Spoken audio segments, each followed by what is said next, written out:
The guy has evolved so much since 2003 when he was #1.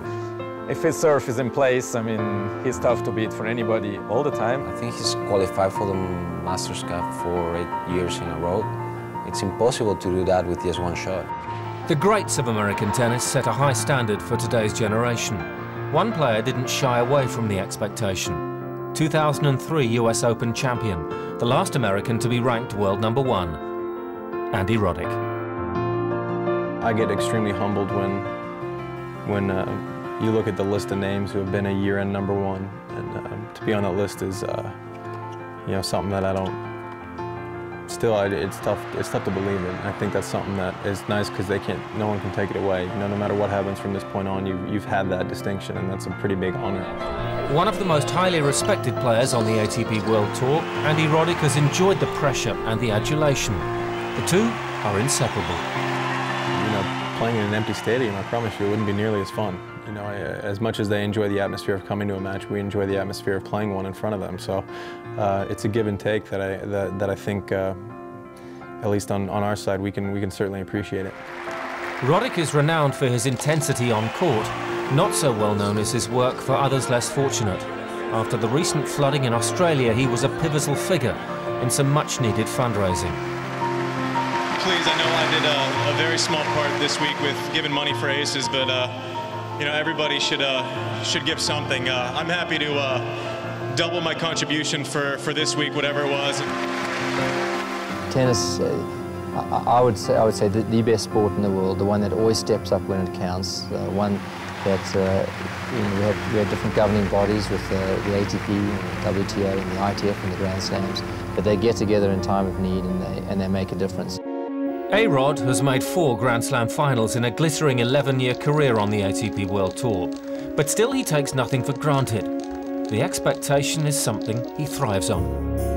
I mean, I think, you know, nerves, it always has a negative connotation, but to me, I think if you care about something enough, you're going to be nervous about it. You know, whether that's in tennis, whether, you know, that's everyday life. I mean, if you care about something, you're going to, you know, be anxious about it, or you're going to kind of think about it a lot, and I think that constitutes nerves. I think the thing that separates the top guys is just how you deal with it.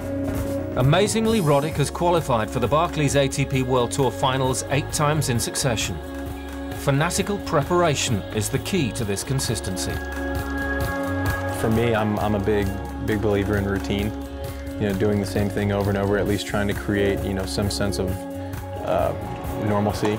You know, whether that's, you know, eating at the same times, or, you know, just making sure you stretch before, having the same routine. I think that makes the thing a little bit more normal, a little bit more familiar.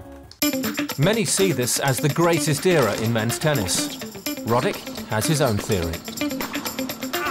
It's become a lot more about legs. If you can't move, and if you don't move well, then you don't have much of a shot of being a top tennis player. I mean, you have to be a great athlete now instead of just a shot maker. Another change is the increasing height of many top players.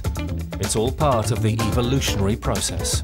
Yeah, when I first came out, I was one of the bigger guys on tour, and now I'm walking around the locker room. I'm extremely average in height, anyways. And you're seeing these guys that are 6'7", 6'9", that can still run around. I mean, I remember watching a guy like Rosé growing up, and he was 6'5", and people thought he was just massive. And now it's kind of par for the course. Now 28, having enjoyed so much success so young, Andy Roddick is one of the wiser heads on the ATP World Tour. But age won't blunt that edge. Well, I enjoy it. You know, there's always that next group kind of coming in and trying to make their way, and it's you know, tennis is a little bit of an ego thing. You know, you want to stick around and you want to show that you can still play well, and you know, so that's motivation has never been the issue for me.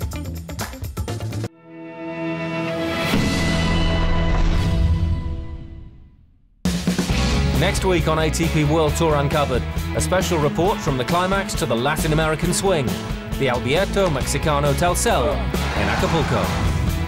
And they call him the dog. We talked to 22-year-old Ukrainian sensation, Alexander Dolgopolov.